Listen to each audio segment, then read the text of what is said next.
to start recording now, yeah? Oh, Yeah, it's go ahead. Start recording, yeah. We're recording now. Who's talking to me? Steph. Steph. Oh, good, darling. There you go. Hello, sweetheart. Yeah, start recording and put our first prayer up.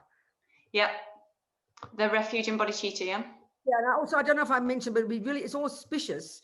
It's really auspicious that the center, this is the protocol, that we do the Mandala offering first. I don't know, I forgot if we mentioned. There, see, that's there, look, the Mandala offering. But Steph, it's usually the center who offers that. Do you have an umze? Do you have a chant leader?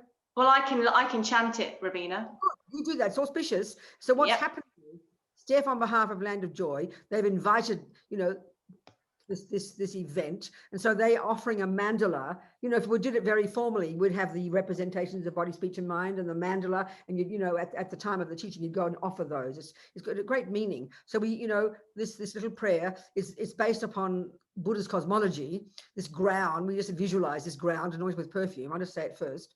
Then adorned with Mount Meru, the four continents, the sun and the moon. Well, we didn't know that our world consisted of that, did we? And we also, by the way, we didn't know, did we? We weren't taught at school that our sky is blue because it's reflecting off lapis lazuli. That's a brand new piece of information for you. So if you don't know Buddha's cosmology, don't worry, just use ours and visualize all the marvelous things in the world, because that's all we're doing here, piling up with our mind, use our creative imagination, imagining all the marvelous things of the world that make people happy, and we pile them up and we offer to the Buddha as a request for the teachings. That's what we're doing here. Requesting, it's so auspicious. That's like, you don't go empty-handed, do you? You don't go into the shop and ask for a meal and then not pay your bill. You don't go to your friend's house for dinner without offering something. It has meaning. So thinking this way, we're all offering. If you know the little mudra, you go ahead and do it, as Steph will sing it. But say that, think in your mind, offering, think in your mind, all these things, offering to the Buddha. Thank you, Robina.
Lovely. Thank you, Steph. Good umze.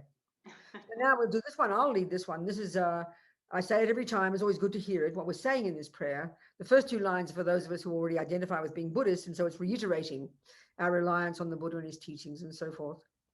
And the second is stating our purpose. Why are we here together? Although as Lamas would say, stating our motivation for being here together. So as we're saying, I'll say it in English the first time, but I'll say the words differently. So we're saying, until I'm enlightened, we are going to rely upon the Buddha, the Dharma, and the Sangha. And then we're saying, and by all the virtuous karma that we create from listening to these teachings, may we become a Buddha to benefit all suffering sentient beings. So thinking like that. Sangye charang soke chognam la jangchu badu dagni kyab suchi dagi chönyen gipe sonam ki drola penche sangye drumpa shog. Sangye charang soke chognam la jangchu badu dagni kyab suchi dagi chönyen gipe sonam ki drola penche sangye drumpa shog. Okay, good. Okay. Well, this book of Lama Zopa Rinpoche, it actually came out first, published by Wisdom, looking a bit like a Bible. It was a red, fat, kind of like a Bible, the sort of soft hardcover and gold-covered edges, and it was called How to Enjoy Death. And it was, but also there was a version anyway, that came out first. I mean, this is a completely revamped version, and it's a paperback, and it's now called How to Face Death Without Fear. So this book started from Lama Zopa Rinpoche's teachings almost 20 years ago in Institute Vajrayana in France, Rinpoche was teaching on a completely different topic. And one of his old students, a dear friend of mine, she came and said, Rinpoche, my father died and I didn't know what to do. He just died and I didn't know what to do. So Rinpoche, I suppose, was quite surprised. I mean, she's a Buddhist for many years, but what I realized is we are all the same, because we're going to discuss this, because we have this incredible resistance to death. We don't want to know about death. We live in denial of death. Even if we're Buddhists, it's one of the topics that's up front. I mean, if we've studied the Lam Rim, we know, Atisha start right at the beginning of the Lam Rim. Atisha gets us to think about death and impermanence. I mean, you can't escape it. And the whole of Buddhist view, all of Buddhist philosophy, all Buddhist view, is couched within this view of impermanence and change. And indeed, because of the Buddhist view of beginningless and endless mind, this constant change. So the idea of future rebirth, past lives, future life, dying, is very much central in Buddhism. And it's based on this crucial philosophy that Buddha, indeed, because he's not a creator, he hasn't made it up, that everything changes, like, But I mean, he's pointing out the incredible mistakes we make because we can't stand change. We can't stand the idea of our dying. So even if we're Buddhists, it's still deeply in there. We know all the words, but it hasn't touched our hearts. So this is the same with my friend. We're all the same. Her father died suddenly, and I didn't know what to do. So Rinpoche shifted gear completely and then proceeded to teach much of what's in this book. He also referred to a text. He says, Rinpoche says it we mentioned it in the preface, in the introduction, whatever. I happen to edit it, by the way. That's why I'm familiar with it. So he is one particular text by a Tibetan. I don't think it's been translated to English. This Tibetan in Dharamsala wrote this book, one book, and Rinpoche uses his commentary for the basis of his commentary it's to remind Tibetans of all their traditions about death, So Rinpoche often refers to that. He also refers many times to Tsong Rinpoche's teachings, his Lama, one of his teachers, and indeed his own, and all his own past teachings himself. So it's basically, as Jenny mentioned, one of the points that Rinpoche makes, that if you want to help anybody in this life, if you want to help anybody, the time they need you most is the time of death. So straight away, that's quite shocking, isn't it? That's completely opposite to what we think. We're meant to philosophical materialists. Sorry, hang on. If we're philosophical materialists, it's a very odd idea because the person is now at the end of their life. And this is actually indicated, with great respect to all our culture, but I mean, this is often indicated by the behavior we have when people get old and sick and are dying. I mean, we even hasten their death so often these days, because of all the, the complications of systems and nursing homes and hospitals. And I mean, we hasten people's death because they're dead, they're old, and you can even see, I'm looking at the negative side, you can see some of our really unhappy old people's homes. I mean, they're like horrible places where people are drugged out of their brains, television blasting all day, kind of waiting for them to die, It's a terrible view. And this is a natural consequence, of course, of the view that once you're dead, there's nothing left. So the Buddhist one is fundamentally different. On the other hand, there's so much information in this book that is useful to people who aren't even Buddhists, Christians, so many people. It's useful for your animals. It's useful for people. I know many of the times I've used this book as a basis for, it came out first in 2016. And of course, all the teachings in it are from other sources that have been available in the FPMT for years, but not all together in one book. And I know when we were still visiting centers, I'd go around the world and Kopan, different places, teaching on this book. And people I remember in Australia, at least 2 courses, people from funeral home directors came. They're marvelous people because they're totally interested in death. And they're fascinated by what people think about death and how to, treat respectfully different people with different views. It's also fascinating. I've seen these days too. It's really marvelous that even in the materialist world, many doctors and nurses now are electing to work in this area. It's something usually we just don't want to know about. We know these days, in the West, certainly in the West, there's so much talk about hospice, how to help people die well, living wills, all these kind of things. Of course, the radical point, the difference in the Buddhist one is that you're preparing for the next life. This is Rinpoche's main concern, the whole point of why it's important in the time of death. And we're going to go into these details. They're quite technical, quite precise. So, but I remember being very moved by a couple of conferences I went to in Australia, one in Sydney, was a marvelous doctor who was the head doctor in the hospital that dealt with sick and dying and dead babies, children. And that's the most horrific thing for most people. We can't stand the thought about children dying. I mean, if most of us don't have a view, if we're devoted Christians or Muslims, we have a view that God has a plan. These children belong to God. If you're really devoted, then it's a very peaceful experience for you. But if you're a materialist, and this is not being sarcastic, this is literal. The philosophical materialist view simply says, you'll be nothing left. So there's no logic. We can't find an explanation for why children and babies die. It's so horrifying for us. So because of all this fear, there's so much stress and there's so much living in denial, and it's a very painful experience. I remember going to one conference by this doctor. It was very, very moving. People coming along and talking about and trying to open the whole topic up. And I remember he was a marvelous man, and he had, I'll never forget the morgue in which the little dead babies were kept before they were buried. He had it decorated like a nursery. And the little children would, it was open and you go in and out, and the little children would come and meet my dead brother, making the topic so open. It was so moving, So this is marvelous. This is incredible. All of this is incredible. But this extra component, which is the crux of it for the Buddhist approach, that we're at the time of death. And this is the point, at the time of death, as Rinpoche says, at the time of death, according to there's two processes we need to learn, and they're both in this book. One is about the 12 links of dependent arising and a particular role of the 12 links at the time of death. This is crucial to understand, and we'll go into it. And the other one is from the Tantric teachings, the Vajrayana. And this is very detailed, and anybody who's had any familiarity with the teachings will know about it. It's describing the death process in terms of 8 stages. And it says 8 stages of gradual deconstruction of the components of the person. And this is central in the highest yoga tantra practices. And there's a chapter in there, a marvelous chapter. Remember, it's headed, I think it's chapter 10, I can't remember. But it's death is what the yogis have been waiting for. And we're going to discuss this as well. So there's a much broader perspective from the point of view of the Buddhists, in particular, of course, the Tibetan Buddhists, because you're not going to hear about the 8 stages of death from the Zens, because that's a different model. They don't have the Vajrayana. And as we know, the Vajrayana is the broader framework of all the Tibetan Buddhists, since the beginning, since the 7th century when it first came with Guru Rinpoche. So this book is a handbook, basically, and there's masses and masses and masses of practical information.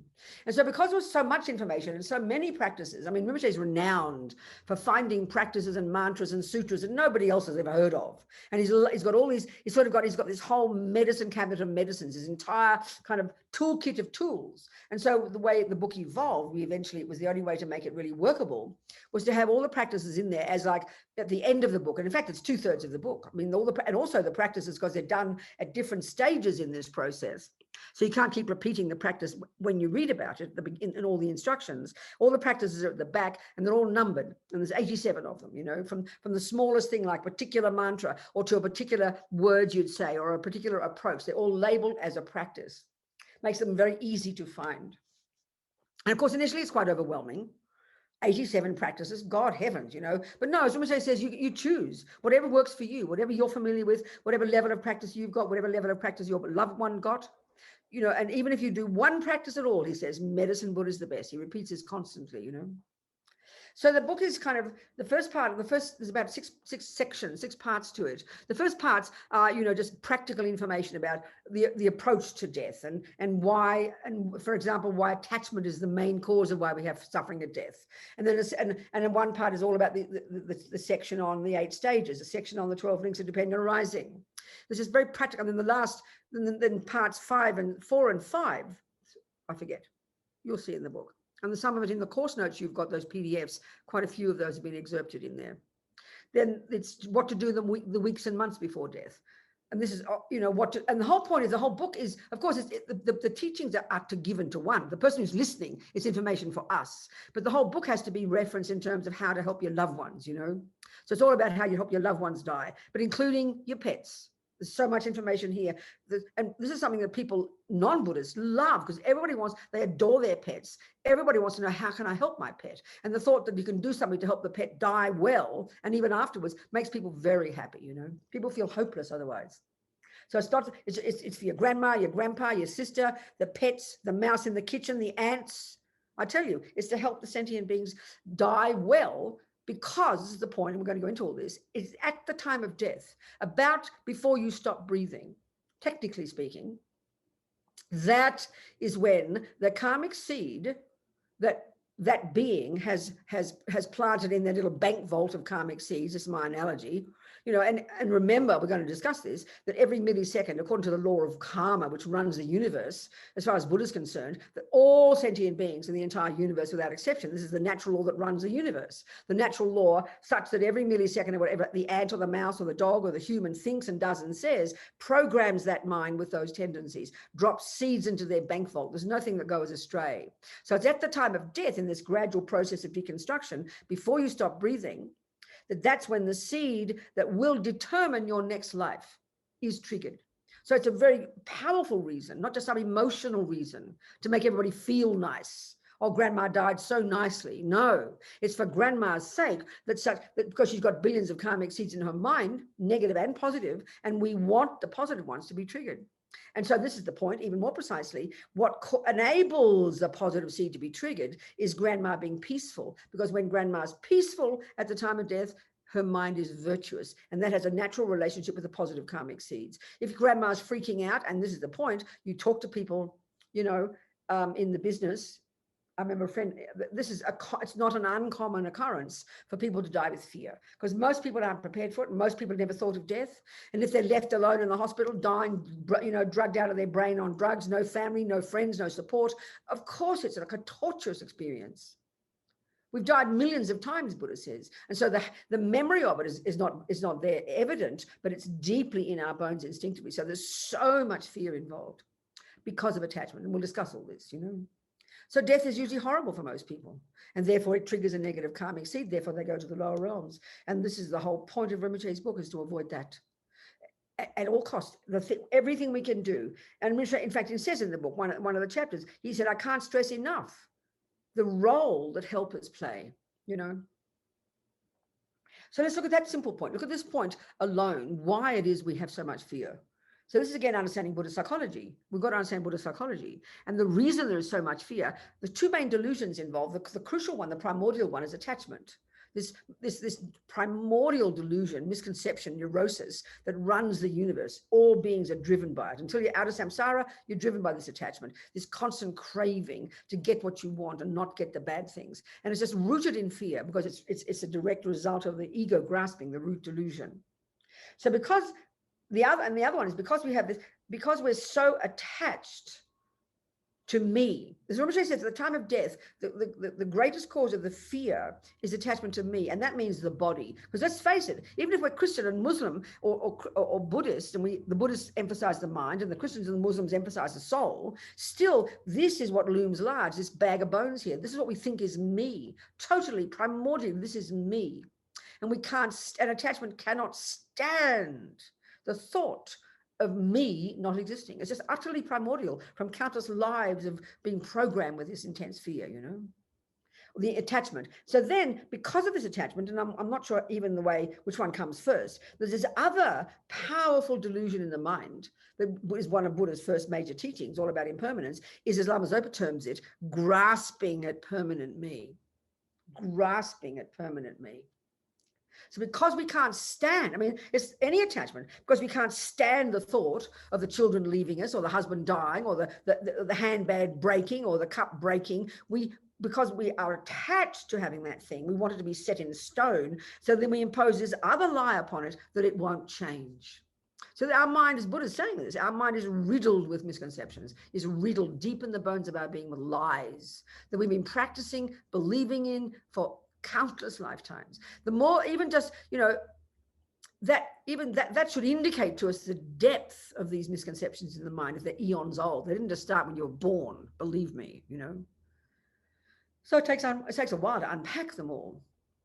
So because most of us aren't great yogis and yoginis who are able, if you're, one of the sections in the book, the later on, is once your loved one has died, there's a series of scenarios of what to do in the different scenarios, what to do if your loved one dies at home, what to do if your loved one dies in hospital, what to do if your loved one dies suddenly, what to do if your loved one gives their organs, what to do if your loved one is a yogi or a yogini, as a practitioner. Well, in their case, you close the door and leave them in peace. They know what they're doing, baby. Just let them be.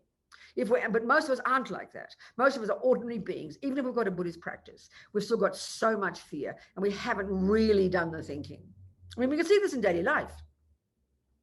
You talk to anybody who's been told they've got cancer, who's been told they're going to die in 6 months or whatever. You go through this intense process, this unbelievable process, because attachment has been completely shocked. It's going to get what it doesn't want. It brings complete panic and aversion and fear, naturally. And then we've got to go through this gradual process of acknowledging a reality that's always been there. It's like a big shock to us. What do you mean I'm dying? As if somehow you thought you weren't dying. So the problem of death, as Rinpoche says, death is normal. Death is nothing special. It's only because we have these lies deep in our mind about death that makes it so painful. So anybody who's a practitioner and who's been told they're going to die, that's the person who's really ready for death, because they're finally confronting the fact that's always been there. It's the same for any one of us. There's no difference. There's no difference. We're all going to die, and we don't know when. That's why Buddha's teaching in the Lam Rim, which our teacher teaches in Tsongkhapa, getting us to become familiar with this reality that we're impermanent and death is definite, the time of death is uncertain, and what to do at the time of death, what's important, This should prepare us. So there's two ways of working with this whole process of death. One is how to live your life in the framework of understanding impermanence, and one is the actual process itself. And both, the major points in this book are at the time, what to do the weeks and months before, the days before, the hours before, at the time the breath stops, the 3 days after the breath has stopped, and then when the mind leaves the body, and then the 49 days after that. As a whole process. They're all the detailed instructions, which are incredibly important to learn. As Rinpoche says, it's education we all need, But the other way, the crucial one, without which it's going to be quite tricky to die well, is to live your life in the framework of the fact of death. We can say impermanence.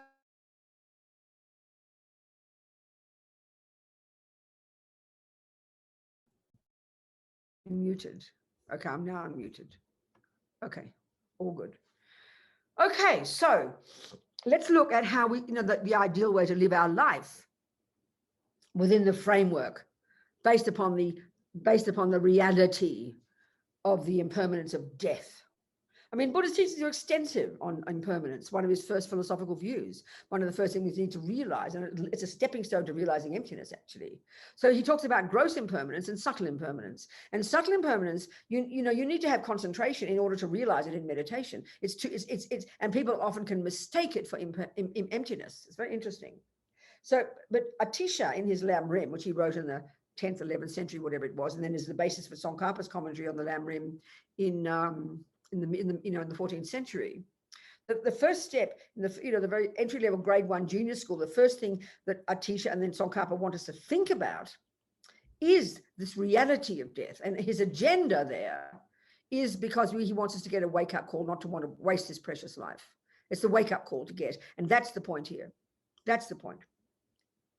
So let's look at the points that Atisha makes, that Tsongkhapa makes. And it's practical.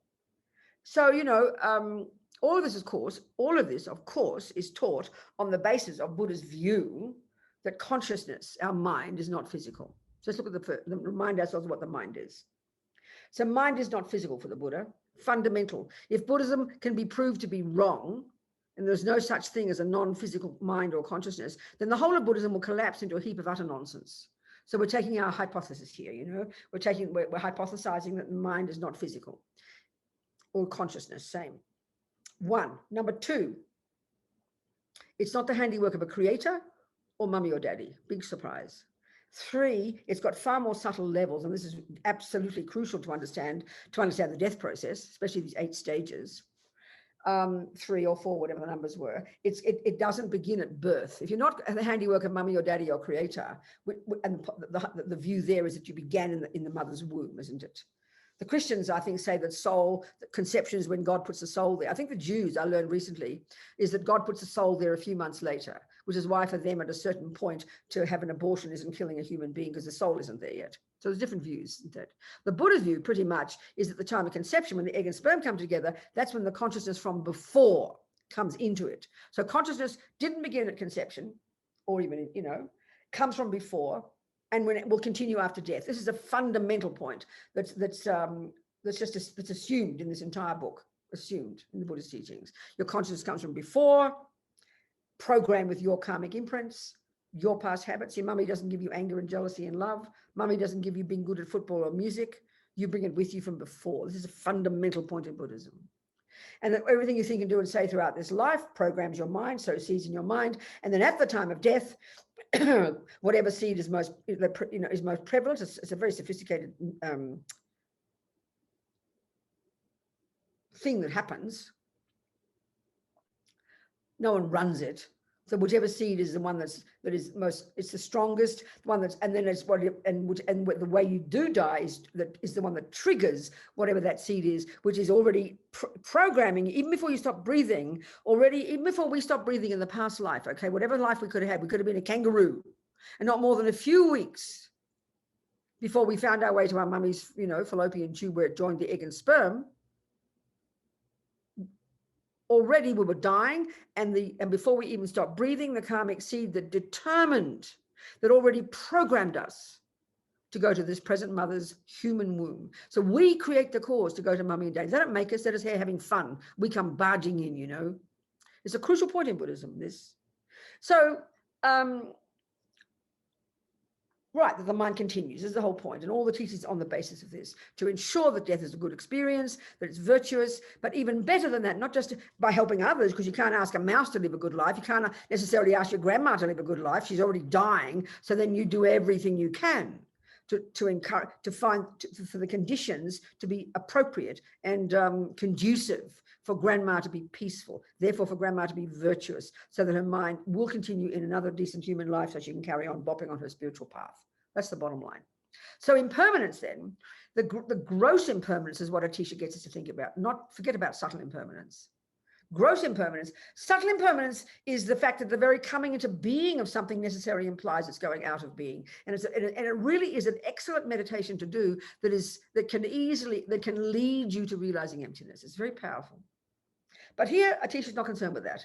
He wants us to get us right behind the eyeballs, and get us to think about how impermanence in relation to death. Whose death? My death. And this is the major point. We know about death, So the very first of these 3 points, and there's got subdivisions in those, are just bullet points to think about, to contemplate, to become familiar with. The first one is that death is definite. So we'll go, yeah, all right. We know that. Give me something more intelligent, please. We couldn't care, because that sounds so boring. We all know that. But yeah, Buddha says you know it, but you don't know it. We know it intellectually, but there's an immense disconnect. There's an immense gap between the reality of it, and the intellectual. We've got to make it experiential. And the point is why. The third of these 3 is the point, is the action point. That implies the action point. There's always an action point, okay?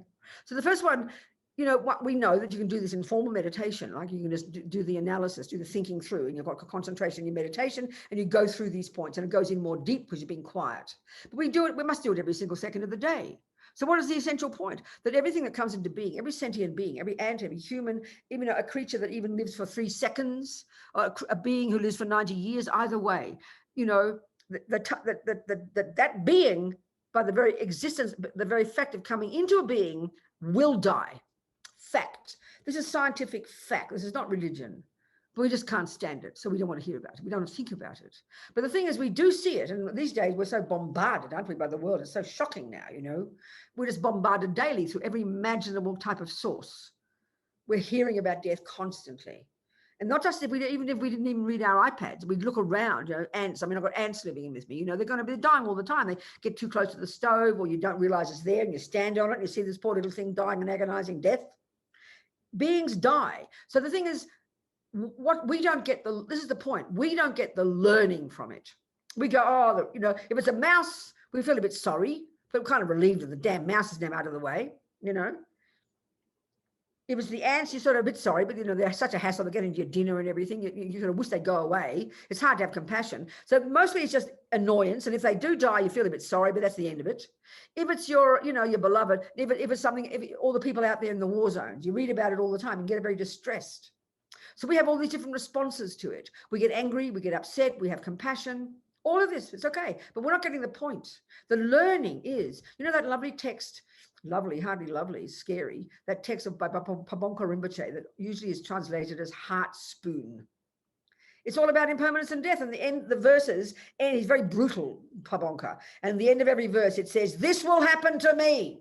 This will happen to me. Something like that. That's the conclusion. Every time you see an ant die, this is how you get the learning. This is what the action point is. This is when the wake-up call happens. You don't just see, oh, yeah, the ant's dead. Oh, yeah, all these people dead. Look at them, you know. No, that'll happen to me. That's when the wake-up call will come. You stop in your tracks and you're making it real for you. That's the whole point of this approach. Death is definite. Now, the thing is, it's very distant from us most of the time. It could be get closer. It's our family or our country. I always tell this story. I was reading my iPad on the New York Times and I saw a heading down on the right-hand side on the homepage, 350 people die in a ferry accident in Tasmania. Well, I'm Australian. I mean, I'm a Brit as well. I've got a passport. And, you know, my daddy was English and I feel like I'm a POM. But I'm still Australian. So I saw this. I went, oh, no, because Tasmanians are my people, aren't they? And then I looked closer and it said Tanzania. Oh, so okay, I said, it's okay. Because it's not my people. I caught myself. I read it. I tried to have compassion. This is natural. When people distant die, it doesn't really touch us. Now it gets a bit closer and it's your country, your people, your neighborhood. And we're shocked. You read anybody who's had a murder in their neighborhood. They interview the people. Oh, this is so shocking in our neighborhood. I mean, people are dying in other countries never endingly, but we couldn't care less because it's not our neighborhood. Check us. Then we get a bit more shocked. We still don't make the point. We still don't get the point. Even closer. Now, when your beloved dies, when your baby dies, when your pet dies, when your husband dies, it is beyond shattering. But we still don't get the learning. We need to say, okay, get over your grief of your husband dying. I'm not being sarcastic. Get over the grief of your beloved baby dying. I mean, yes, you must. But remember, the point that's got to arise immediately is that this is going to happen to me. This is the one we never think. And this is the one that's the point. This is the one that brings the wake-up call. And this is the one that ends up transforming our mind and completely changing the way we live our lives. Why? Because we're gripped by attachment. We're gripped by the idea that everything's permanent and forever. Like I always quote, you know, poor Nicole Kidman. I'm not bad-mouthing her. When I read an interview years ago when she was with Tom Cruise still, we will be together until we're 80, she said. That's how we feel. Because this is the point about attachment. When the thing that you've got now, we're talking about our own life, but forget that, your relationship, for example, when it's going beautifully, look at what we do. We take it for granted. When you go to work and you've got Tom back home and the kids and you can't wait, you're thinking of them, you're visualizing them, they're all going to be there. With absolute certainty, you know that when you get home, they will be there in the house. And that's grasping at things as permanent. This is what we do all the time. It's a primordial misconception. So we live in La La Land. We live in a fantasy. We live in a bubble of nonsense, you know. We will be together until we're 80. So that's how we feel about ourselves. That's what it means, how we feel permanent. Now we know, we look in the mirror every day, we know we're not permanent. But we still can't believe it. And I'm telling you, even when I edited this book, it really helped me begin to get some understanding about the fact that I'm going to die. I'm not joking. I've been a Buddhist for how many years, blasting these words out of my mouth, still in your bones. And this is the second point now, the time of death is uncertain. I know with certainty I will not die today. I can tell you that. In my bones I feel that. And we know this. We all feel the same. And so I love this story. I love this story about this astrologer, Tibetan astrologer. He did his own chart. And it said in his chart, the calculations indicated that he would die today. So if he's an astrologer, it means he's a yogi. He's a holy being, you know, could even have been a monk or whatever, but a holy being, because these astrologers are pretty amazing. So there he is. The first thing he did was, oh, where did I make a mistake in my calculations? Because he couldn't believe he's going to die today. So in fact, he died today. This hilarious story. They all tell it differently. And it must have been a friend with him who saw it while he's sitting there poking his ear, trying to work out where his calculations are wrong, some pointy thing. And his arm got hit and it goes in and he dies. He died right there. He couldn't believe that he was going to die today. Look at your own mind. We're all the same. It's really kind of hilarious.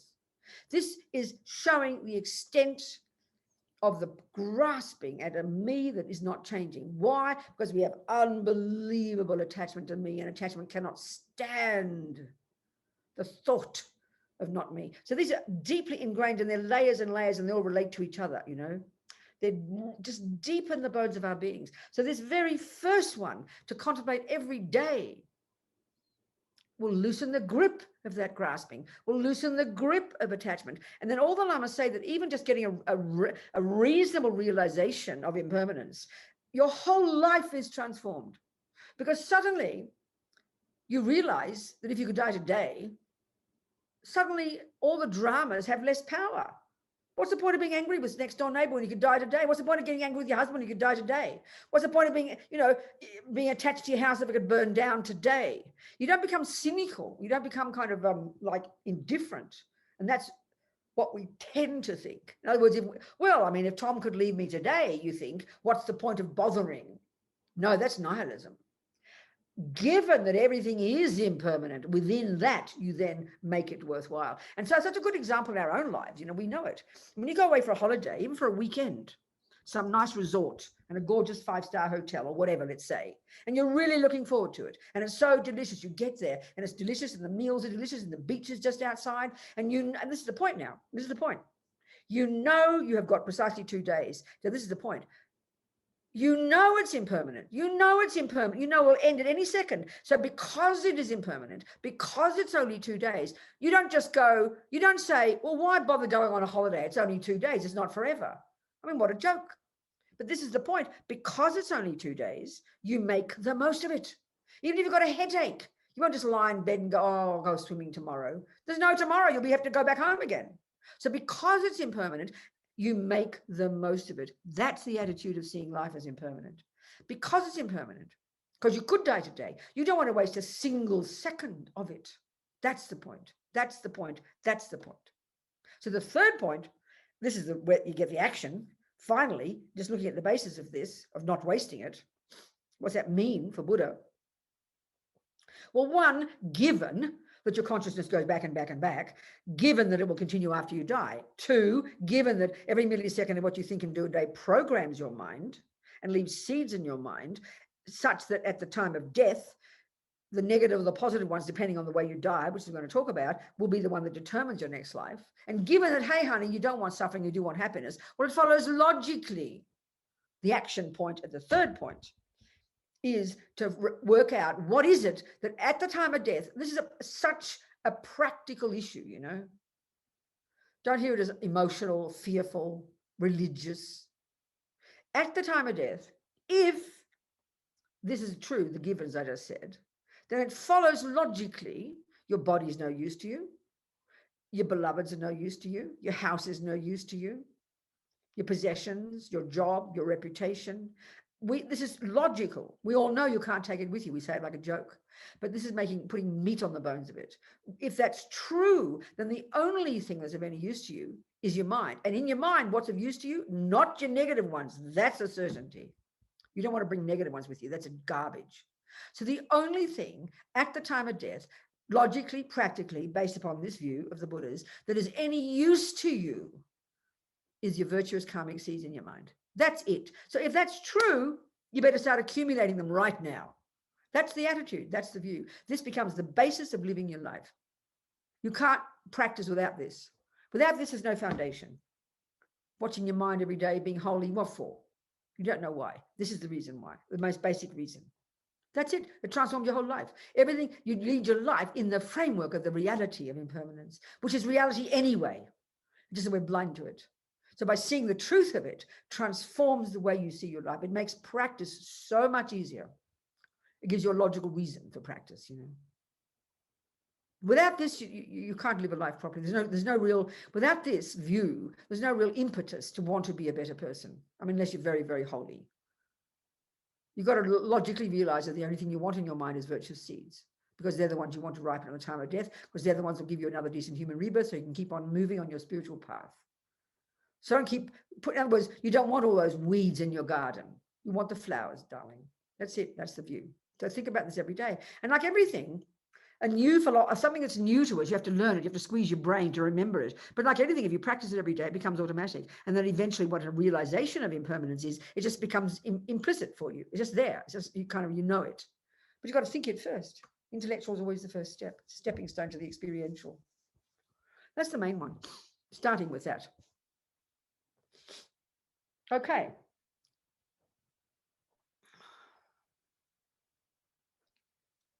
Okay. So remember in the book, the first part, as I said, it's the first part when it's coming to the understanding how to help the person. Like I said, it's framed in terms of how to help your loved one. So the very first part is like getting the conducive for a person who's going to, you know, who's got weeks and months to live, months and weeks, who's dying slowly. This is the book is sort of for them. Obviously, there's there too to know what to do for the ones who die immediately, die quickly. But the whole idea, the ideal scenario, and the interesting point is for Buddhists, the best way to die is to know that you're dying. That is so shocking to us. We can't believe it. This is the best. You should be so lucky. And I'm not being sarcastic here. I'm not being sarcastic. I'm not being cynical. But to be prepared. To be prepared. You know, we are all dying, but some of us happen to know that we've got a disease, and then we usually feel sorry for those people. It should be the exact opposite. You know, the exact opposite, because that person has now got the wake up call. You realize you're dying, but even then it's hard. I mean, I've got my friends on death row. And you think of all people who think that they've really got death is definite are the ones on death row. But, you know, if they're caught up in their own misery like everybody else, they feel like permanent like everybody else. Or even if you are going to die, you know, you've got death row. One of my friends, Frank, in Kentucky on death row, he was preparing for all his appeals and all that, you know, hoping to continue to live. And he's also then eventually preparing for his death by execution. But then he got leukemia, and leukemia got him instead. He died in a month. He wasn't ready for that. He'd even made permanent his death row, his execution date. But he died before. He got leukemia instead. So even that's impermanent. You know, you can't even guarantee you're going to die on schedule. You choke on the piece of your last meal before they execute you.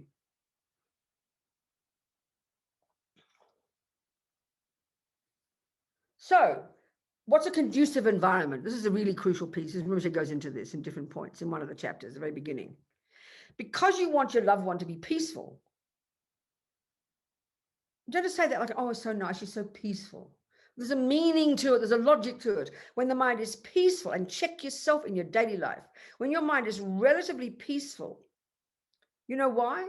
Because anger and attachment and anxiety and depression and jealousy and all the others are a little bit more quiet. So then your mind has the space for love and compassion and kindness to be there. And that naturally means your mind is peaceful. There's this natural, logical relationship between virtue and peace. Check your own experience. This is logical experience. You know, this is not some religious idea. Check one day when you wake up and you're fairly peaceful. It's because you're not too anxious. It's because you're not too angry, too attached, too jealous. The second delusions come, they grip your mind. And then that's when the nightmare is there.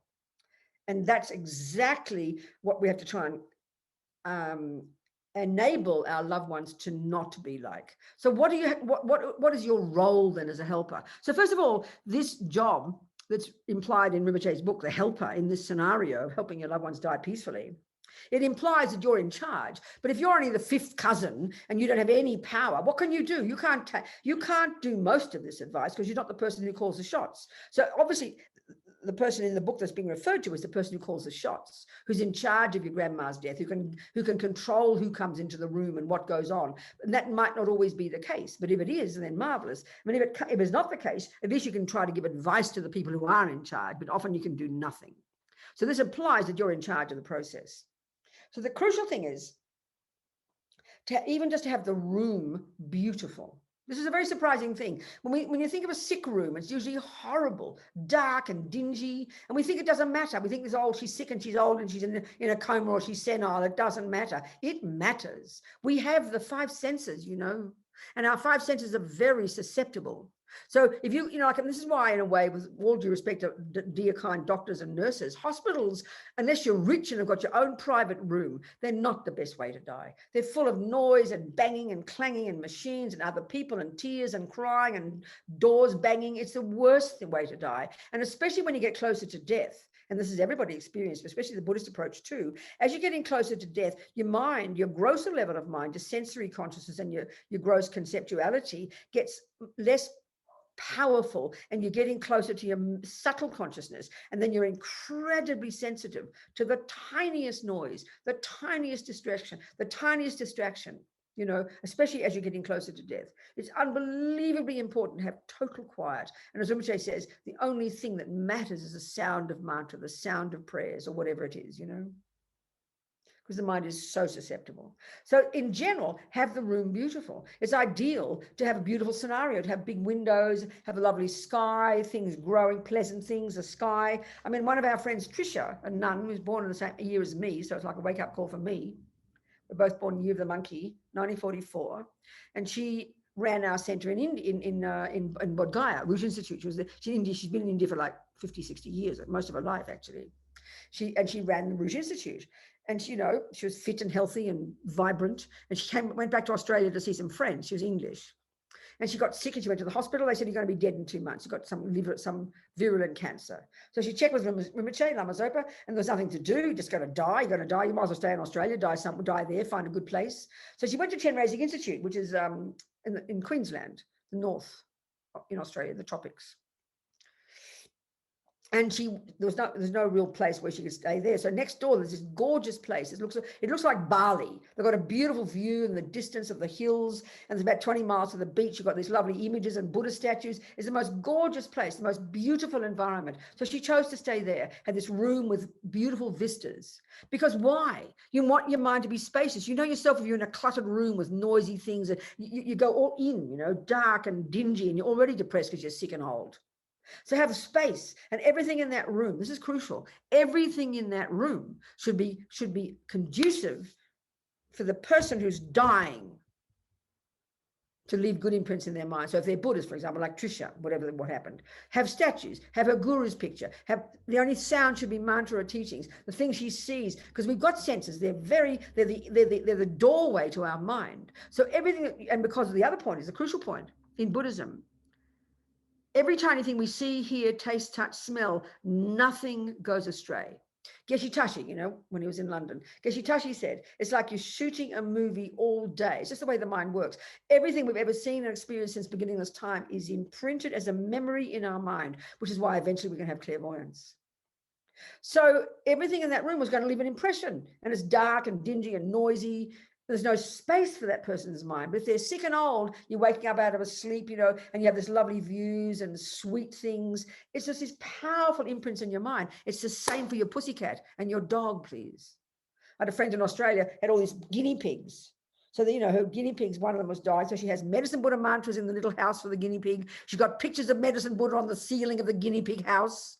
So everything the guinea pig sees and hears is the Buddhas. This is so powerful. And the logic of it is because everything leaves an impression in the mind. And everything we see in this life is because we've seen it before. How come you're attracted to tennis? It's because you've got a connection with it. How come you're attracted to the Buddha? Not because we're so intelligent and we realize Buddha's so good. It's because we've done it before. The impressions in the mind is the familiarity there. So this is hugely important. The room should be beautiful, spacious, peaceful, clear. This is really special. Now, the next point is, if you're the boss of this process for your grandma or your beloved, you really have to control who comes into that room. You don't be like a policeman, but you don't, for example, you keep out the pets. Now, this is the shocking, especially for you Brits who adore, but I mean, the whole world is the same. I see some of these animal shows now, and people kiss their dogs on the mouth. They have them in their bed with them. This man says, I'm in love with my dog. She puts her legs around me. I think you'd be embarrassed to admit that. But that's how people are with their pets. It's so horrible. We think it's love. That's the trouble. That's a big major point. We can't distinguish between love and attachment. This is the most shocking part of our culture. We cannot distinguish between love and attachment. So because the one thing you do not want on your grandma's mind as she's dying, the process of dying and death itself, you do not want attachment to be triggered. And this is the powerful point, that what triggers attachment, the attachment's in the mind, and it's this emotional hunger for something. So it's through the senses, it needs something to glom onto. So if you've got the television all day, all of grandma's mind will just grasp onto the television. If it's her pet there, she'll hunger after that pet, stroke it and love it. You're putting the most incredible imprints of attachment in your grandma's mind. Don't be surprised it'll trigger a course to become a dog herself. So you want everything in that room to not trigger attachment, to not trigger anger. So she's got some mean grandchildren who hate her. You keep them out of the room. Everything should be done for the benefit of your grandma. Everything in that room, every person who walks in, every sound, everything you see should be conducive for the peace of mind of your grandma. You've got to know this. As Rinpoche says, this is education we all need to have, The doctors and nurses, their job is the mind, as the body. Our job is the mind. This is so important, I mean, that's the thing, there's all those people in the old people homes, they just have them television blasting all day and they're drugged out of their brains. That's another whole discussion, which we'll talk about the drugs and things. So there's attachment is frantic to cling to something. It's the grossest level of our attachment is for sensory objects. So you keep putting the television there. Even your grandma can't do anything with her mind. It'll just go to the junk on that television and she'll hold on like a vampire to that. People talk about that at the time of death. People can't let go. That means attachment. So you stop giving them things to grasp at. And if there is something there, make it holy, make it the Buddha. If they're a Christian, put Jesus there. If they love Our Lady, put Mary there. If they love the saints, put the saints there. Then all their mind can go to that. That can bless their mind. It's really, you need to understand these things. And this is Rinpoche's book is so helpful. I remember one lady I went to see in California years ago. Had cancer, lived on her own, had friends coming to help her. Sort of not really Buddhist, but knew a bit about Buddhism. She liked Lama Yeshe. And I could see, I never sat with people who were dying, very rarely, And I was with her for a while and I thought, what am I going to do? How to help her? I hadn't studied much of this. Because you could see she was so stressed, mentally really distressed, tossing and turning and anxious, and because the mind, nobody knows what to do with their mind, because finally the thing that is called death that you'd never thought about is now coming and you can't avoid it any longer, and you don't know what to do, you don't know what to think about, you don't know how to navigate all this. This is what most people are like. So I just sat with her and I thought, I'll just say a mantra. So I just sang quietly a mantra, I've found this many times, she just immediately became quiet. And this is the point. Because when the mind has got nothing to hold on to, because we've got attachment and we don't know what to do with it, if there's nothing to hold on to, then you're sort of desperately clinging for something. But as soon as something happens, like a sound, and I sang a mantra quietly, everything in her mind just went to that. And so because it was pure and because it was Dharma, her mind became peaceful. It was so logical, Remember one old crazy old lady I went to see in some old people's home was out of her brain, paranoid. And the same thing, I just sang a mantra. Instantly she became quiet. Instantly her mind calmed down. When you understand the logic of this, when you understand attachment, you know how to help people. It focuses their mind and it calms their mind, And because it's holy, it leaves a deep imprint of the Buddhas, which is what you want. Same with the mouse. Same with your doggy. Don't just bring your doggy off to the poor vet. Vets spend most of their time killing these days. Let it die peacefully. Let it hear the sound of mantras, the most precious gift you can give, Make your little doggy's place conducive. The birds you find on the road, put it in a safe place because it's so scared. Put it in a safe place, quiet. Let it hear the sound of mantra and it'll become peaceful. We're so convinced that it's the physical suffering that causes the anguish. We can't tell the difference. And this is a profound point to think about. Whether it's the mouse or your grandma, when we see a person distressed, we think it's the physical pain. You can medicate that, but you cannot medicate mental pain, because when you go into the drug-induced stupor, your mind is still distressed. You can't stop that. Your subtle mind is there and you'll have these nightmarish dreams. You can't make the mind peaceful by giving drugs. It's the opposite, Mouse the same, dog the same. And that's the thing we don't understand with respect to us in the materialist medical profession. Oh, she looks so peaceful, we'll say, but she's tossing and turning. Her mind is so distressed, and then she'll wake up out of her coma and tell you her terrible dreams. And yourself, you can look very peaceful. You can be asleep in bed, and you wake up in the morning and you tell your hubby you had this nightmare, but he wouldn't have known. You look very peaceful, but your mind was like in terrible distress. And this is the whole point too. The medical profession, with respect, doesn't understand the subtle mind. The subtle mind is what dreams. The subtle mind is what occurs in the coma. This is Buddha's expertise with respect, especially the Vajrayana. So you make the room conducive to peace. And when the mind is peaceful, the mind can be virtuous. The mind can be receptive to hearing mantra, to having conversations. One of the chapters is, the next chapter would be, you know, what to talk about. There's what to think about, what to see, what to touch, what to meditate on. There's all these endless different practices, Rinpoche's recommendations, you know, according to the needs of the person. As he says, you've got to know the mind of the person. You don't, you know, talk about green Tara to a person who likes Our Lady. She'll have a mental breakdown. You have to know the person's mind, what's best for them, you know. So make the room really beautiful, quiet, peaceful, calm. Have people come in who you know it's good for grandma's mind. For example, it was one of the grandchildren that she's totally attached to. That's as bad for her as bringing in the one who can't stand her, because it triggers her attachment. It's not trying to be like a policeman. You've got to understand attachment, understand the delusions. And in the world, we don't understand it. Buddha's got a very specific view about attachment. When we understand that, we'll really know how to help the loved one. So then all the practices, what to do, you know. How are we going? 9 o'clock. So, okay, about time for some questions so far, okay? We'll just sort of, it's time for questions. Okay, if anybody would like to ask Venerable About what I've discussed so far, not anything else that I haven't discussed, because it's all going to come. You'll get all the answers, I promise. But what I've discussed so far only, if there's things you'd like to clarify. So if you want to just raise your blue hand, if you have a question for Robina. Or just turn off your mute and shout at me. Yeah. Anybody? Nobody. Okay, I'll keep going then. So, sorry, can I quickly? Yes, Kelly. Yes, go ahead, Kelly.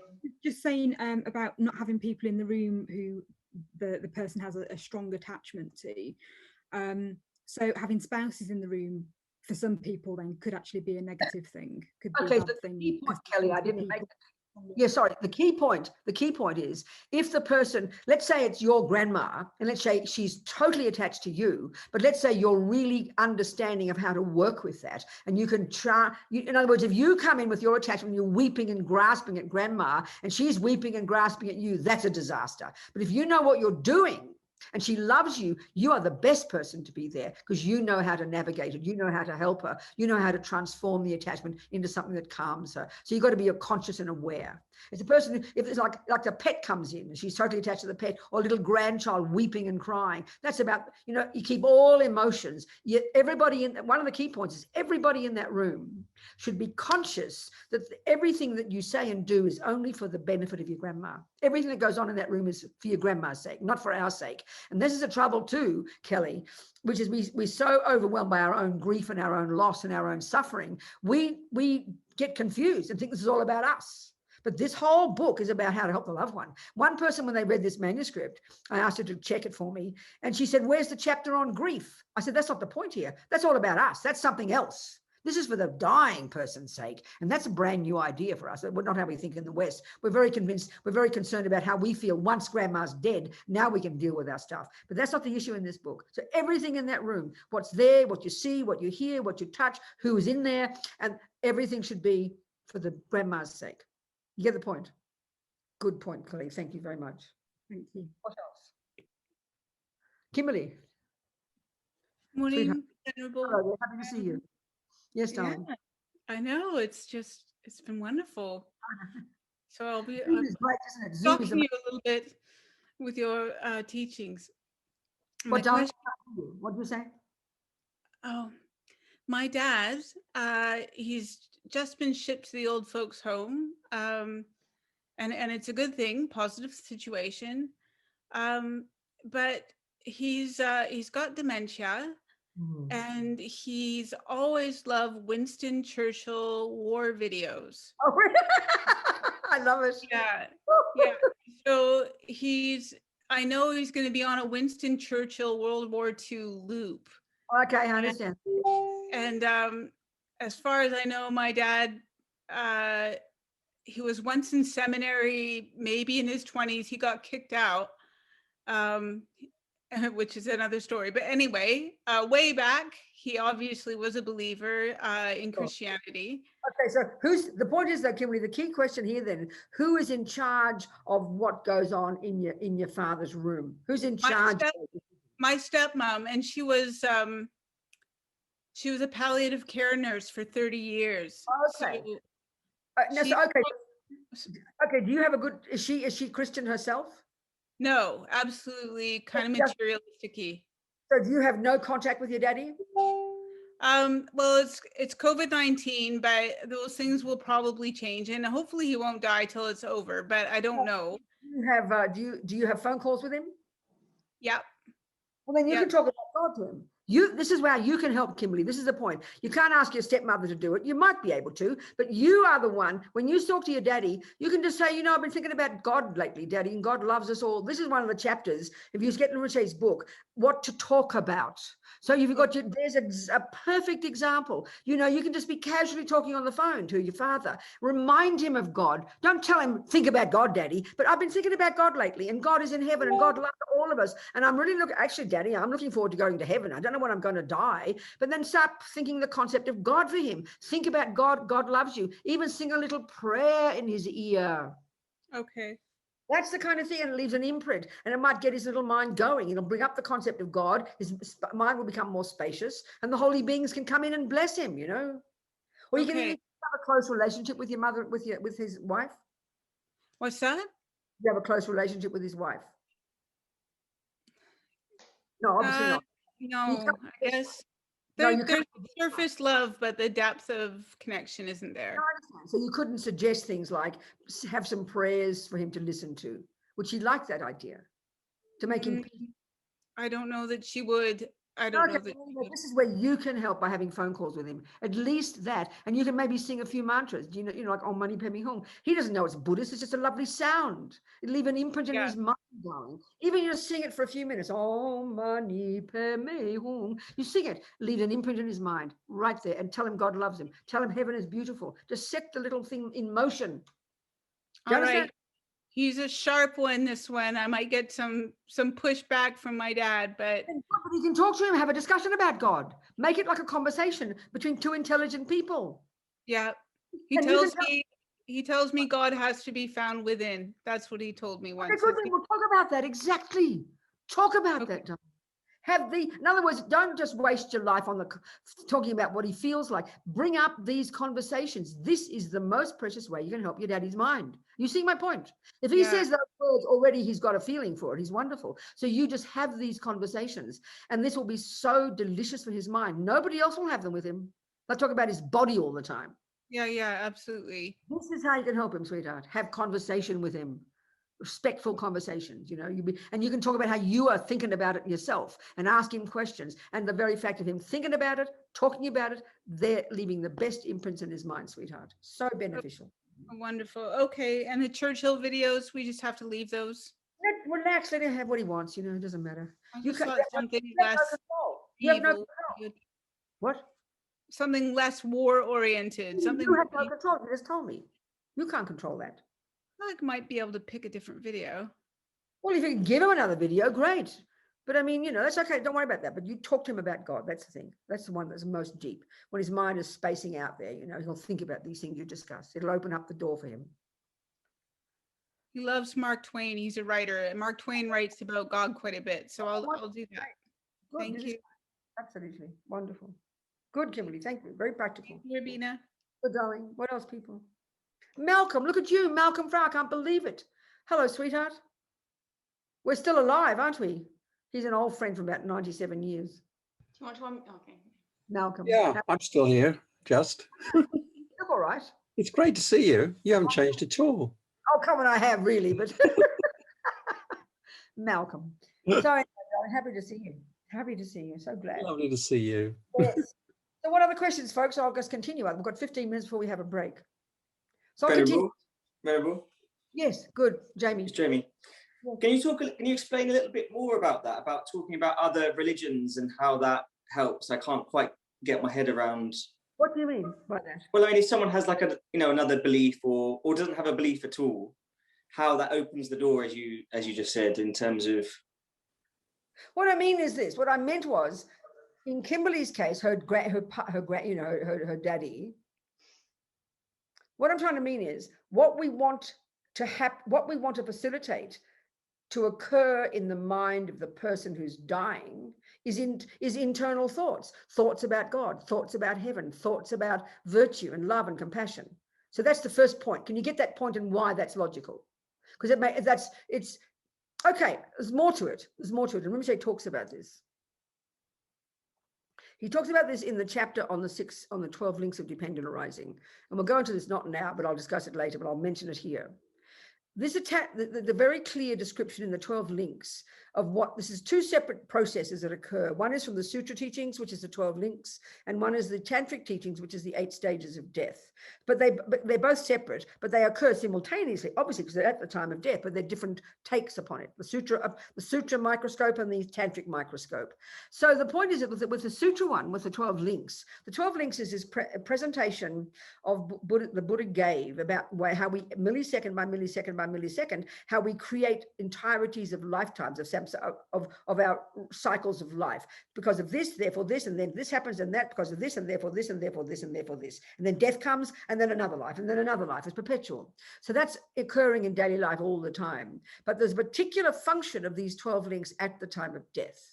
And Rinpoche discusses that. So the crucial piece, the crucial one, the 8th and the 9th links are called craving and grasping. They're just extra intense levels of attachment, and they kick in every day in the processes that we do. Like, you know, you think about you're missing something, that's dissatisfaction, misattachment. Or what's missing? They say, oh, chocolate cake. Mind gets all excited, that's craving. And then grasping, the 9th one kicks in, and that makes you stand up and go get the cake. So there's extra levels of attachment. So these happen at the time of death. And the function of grasping, this intense one, the 9th one, that's the one that when it is triggered, when it finally arises about before you stop breathing, that's the one that triggers the karmic seed that will be the one that will determine your next life. So everybody has this grasping, whether you're a yogi or an ordinary person or a mouse, this intense grasping kicks in. So if you're not practiced, it'll just trigger enormous fear. That's the nature of attachment. It triggers fear naturally. So and if the grasping is intense and you're desperately clinging and holding on to who you are, can't stand to let go, and it's so primordial, this fear, unless you're a practitioner, it's going to be there. And normal people will have it bucket loads when that intense fear comes, holding on to this, then it triggers a seed, and if there's no space for virtue in the mind, it'll be a negative seed, and you're programmed to go to the lower realms. So, given that most people are not practitioners, and there's Kimberly's dad, let's say, you know, that grasping. So one of the things to talk about is to talk about God. You know, if you're a Buddhist, you talk about your guru, you talk about Buddha, you talk about Pure Land, you talk about these things, so that when your mind is thinking, you're thinking these thoughts about it, and then they can make your mind virtuous, and then they can help you, you know, help you die more peacefully. But the particular function of this is this. Rinpoche says this attachment is suffering, but you can be skillful with attachment. So one of the functions of attachment is to think about the past. One of the functions of attachment is to think about what you haven't got now and cling to things. I want this, I want this, I want this, and grasping. But one of the major functions of attachment is to look forward to something, to anticipate something. We spend our lives driven by, now I'll have lunch, and then I'll do that, and then I'll go to afternoon tea, then I'll have dinner, then tomorrow I'll go this. We never stop, and it's attachment like a vampire, clinging to things to look forward to. Now, as Rinpoche says, you can use this at the time of death. So for Kimberly's daddy, instead of just worrying about who he is and worrying about his bad things and worrying about his guilt and worrying about losing his children, worrying about this and that, whatever we do, so clingy, you start to think about God. Then opens his mind up. Well, meaning of God. I mean, as Rinpoche says, talk about God too. Talk about how God loves you. Talk about how God is all wise. Talk about how heaven is beautiful. Then if you attach to that, your mind is spacious and you're looking forward to something that can help your mind. And if you get a perfect human rebirth, or you go to a pure land, because your mind is spacious and peaceful, you're using attachment to look forward to something nice. And you're able, therefore, to let go of this one. And there's not much fear then. Can you hear the point now, Jamie? Does that make sense? Yes, thank you. But what about if someone has no faith or no? You have to know their mind. So let's say if somebody, but they've got some good qualities. One of the things to talk about is their good qualities. One of the major things, the thing we never do, because we're always miserable, We never think of our good qualities. So one of the most precious ways you can help a person right there, you know, just is to say you're a wonderful person. You've led a good life, Daddy. You can't believe what a good job you've done. You've done this and you've done this and you've done this and you've helped people. You've been a good husband. You've been a good father. It'll be like joy for his mind to hear this. No, we don't tell ourselves these things, and we mostly don't tell other people. Even if he's been a mean father, and if he does say something, you say, I love you, Daddy. It's all right. I forgive you. It's okay. That'll open his heart and virtue will arise. And that's the point. You want virtue and space to arise in the mind. But talk about kindness, but you got to know his mind. You got to know his, let's say your father was an angry person and he hates, you know, doesn't like God or anything. You find a way to help him let go of that, and it's not the real person. You say positive, uplifting things to help his mind be spacious. And when his mind is spacious, virtuous karmic seeds can be triggered. Do you see my point? I do. Thank you. Good, good.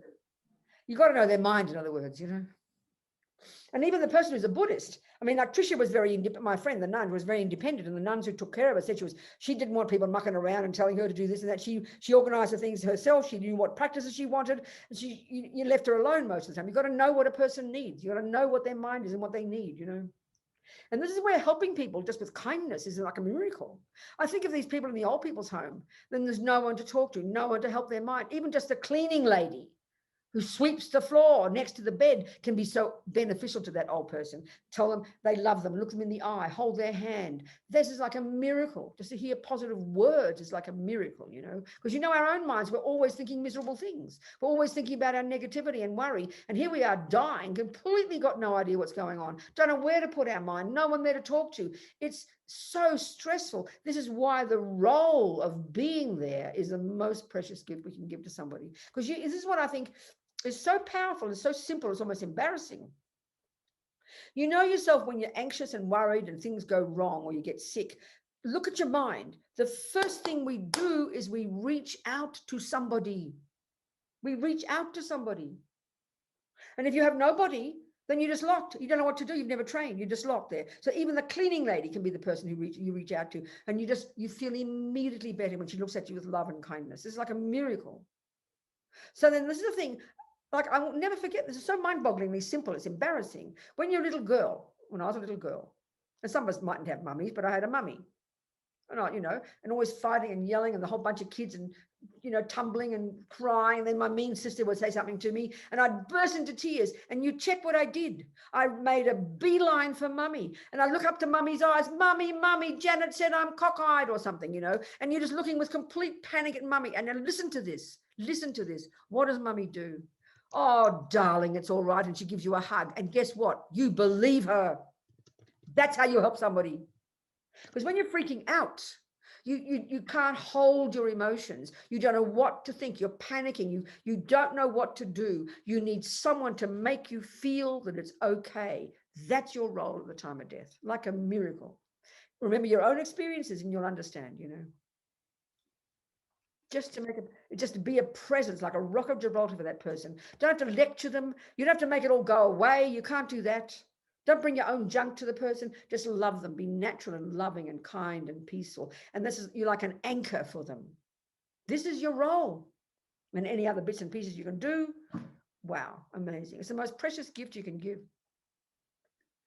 And that's what Venerable Robina, we have another question from David. Yes, David. Would you like to unmute and ask your question? Yes, David. Talk to me, darling. David. Yes. The Lama Zopa book you've been talking about this afternoon, is it now or will it be available as an audio book?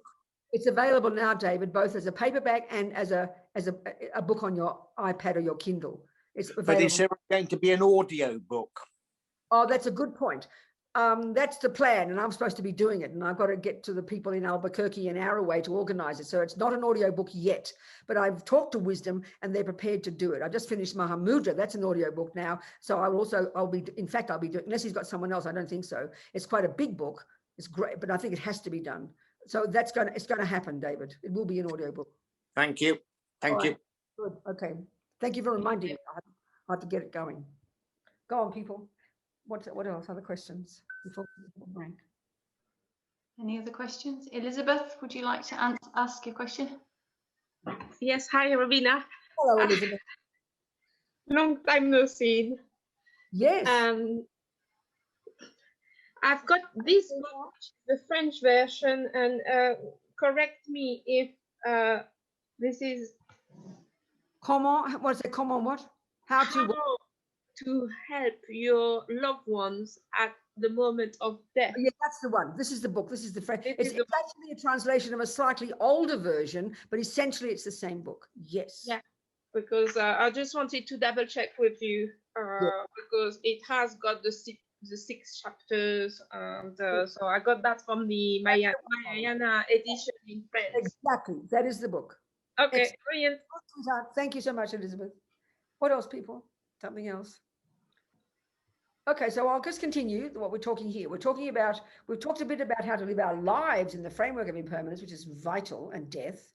And then we've talked about that. Now we're talking about the different stages, the weeks and months before. So the first thing is get the room or the environment as conducive as possible for the person to be peaceful. And then according to that person's style, if you've got control over the process, you can, if it's a totally devoted Buddhist and one of your friends, who both of you are students of Lama Zopa, and then you work out her practices, what she likes, what she doesn't like, and you have those available, then the same thing applies. And the things that she sees, every one of those things should be things what she wants there. Pictures of Lama Zopa, pictures of His Holiness, a prayer wheel, a stupa, whatever, whatever. You work it out beautifully.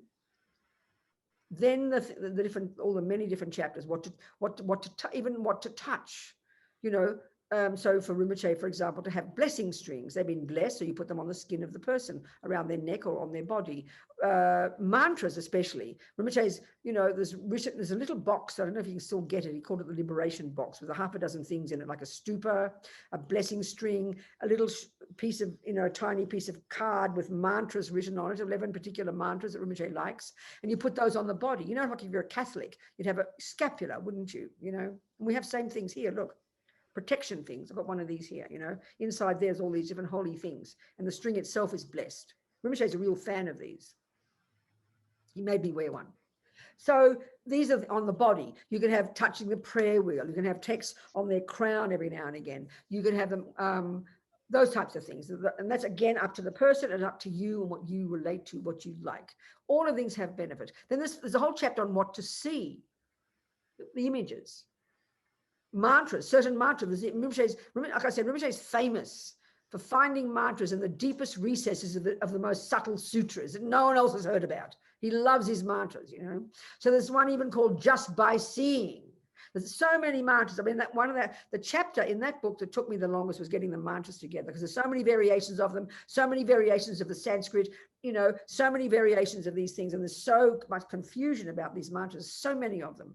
But they're all marvelous, and you might like one particularly, you might like another. It might be suitable for the person. And this is just then what to hear, what practices to do, what meditations to do. Rinpoche's got a whole bunch of meditations, little ones he's constructed, like on compassion, on Tonglen, on the medicine Buddha, so many of these. You can choose, there's a whole, like I said, a medicine cabinet full of medicines and tools in there. You decide what's beneficial for your animal as well. What to hear, what to touch, what to see, what to talk about. All these different chapters, all according to what's beneficial for your friends, for your loved one's mind. And you have to know their mind and know how to be skillful, like with Kimberly and with her daddy, Because remember, the point of this, and this is the point that's unique to the Buddhist approach, you want everything that you hear, see, taste, touch, smell, especially this and this. I think even especially this one. And I'll describe this later. I'll just say why this one's most powerful, the sound one. Leaves an imprint in the mind of the person, and what you need is those imprints to be as strong as possible at the top of their mind. So when death comes, that'll be the one that prevails in their mind. So if the person who's a communist, and Jamie's uncle is a communist, and Jamie's talking about the marvelous things he's done in this life to help so many people all over the year, all the workers, you've done so much work, you're so kind, you're so generous. This thought of his own generosity lifts his mind. And that means his mind can be virtuous and spacious. And when his mind is virtuous and spacious, that catalyzes the ripening, the triggering of a virtuous karmic seed in his bank vault, which will program him to get another human life. That's the logic of it, So everything counts. Everything you see, hear, taste, touch, smell counts. But you have to be a bit of like a policeman. I remember there was one story about one Buddhist husband who every 2 hours would wake up his poor wife from her exhausted sleep because she's dying and make her do her prayers. And she'd be exhausted, the poor thing. I mean, give her a break, okay? You do the prayers for her. That's too much. That's heavy. Be kind, be gentle, be spacious, you know. So we'll have a break now. Food for thought, okay?